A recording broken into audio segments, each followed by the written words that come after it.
మా ఊరి రుచులకు స్వాగతం. ఈరోజు నేను పర్ఫెక్ట్‌గా మా గుంటూరు స్టైల్‌లో పచ్చిమిర్చి బజ్జీ ఎలా తయారు చేయాలో చూపిస్తాను. ఈ విధంగా పచ్చిమిర్చి బజ్జీలు చేసుకుంటే తిన్న కొద్దీ తినాలనిపించే టేస్ట్ ఈ బజ్జీలకుంటుంది.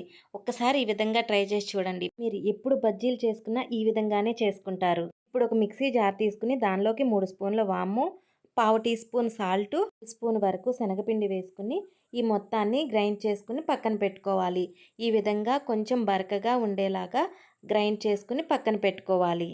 ఈ విధంగా బజ్జీ పచ్చిమిర్చి తీసుకుని చాకు పెట్టి ఈ మిడిల్ నుంచి ఇలా కట్ చేసుకోవాలి.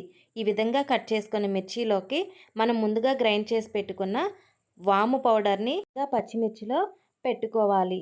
ఇంకా కట్ చేసుకున్న బజ్జీలోకి వాము పౌడర్ మొత్తం ఈ విధంగా కూర్చిపెట్టుకోవాలి. అదేవిధంగా పచ్చిమిర్చి అన్నిటిలోకి వాము పౌడర్ పెట్టుకుని పక్కన పెట్టుకోవాలి. బజ్జీకి చివర్లు కట్ చేసుకుంటే బజ్జీ షేప్ చాలా నీట్గా వస్తుంది. ఈ విధంగా మిర్చి అన్నిటిలోకి వాము పౌడర్ పెట్టుకుని పక్కన పెట్టుకోవాలి. ఇప్పుడు ఒక బౌల్లోకి 2 కప్పుల శనగపిండి తీసుకుని సరిపడా సాల్ట్ వేసుకోవాలి. అదేవిధంగా కొంచెం సోడా ఉప్పు కూడా వేసుకుని మొత్తం కలిసేలాగా కలుపుకోవాలి.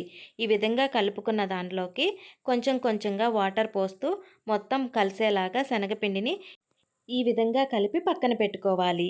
ఇప్పుడు డీప్ ఫ్రైకి సరిపడా ఆయిల్ పెట్టుకుని మనం వాము పెట్టి పెట్టుకున్న పచ్చిమిర్చిని శనగపిండిలో ఈ విధంగా ముంచుకుని ఆయిల్లో వేసుకోవాలి. డైరెక్ట్గా శనగపిండిలో ముంచుకోవటం కుదరకపోతే ఈ విధంగా గ్లాస్లో శనగపిండి పోసుకుని పచ్చిమిర్చిని ఈ విధంగా ముంచుకుని ఆయిల్లో వేసుకుని డీప్ ఫ్రై చేసుకోవాలి.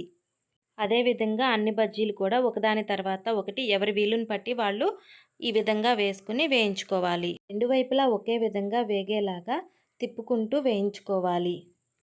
ఈ విధంగా ఈ కలర్ వచ్చేంత వరకు వేయించుకుంటే ఎంతో టేస్టీగా పచ్చిమిర్చి బజ్జీ రెడీ. చూసారు కదా, ఈ విధంగా పచ్చిమిర్చి బజ్జీ చాలా ఈజీగా ప్రిపేర్ చేసుకోవచ్చు. ఈవినింగ్ టైంలో స్నాక్స్ కోసం చాలా బాగుంటుంది. Thank you for watching. Please subscribe చేసుకుని సపోర్ట్ చేయండి. లైక్ చేసి షేర్ చేయండి.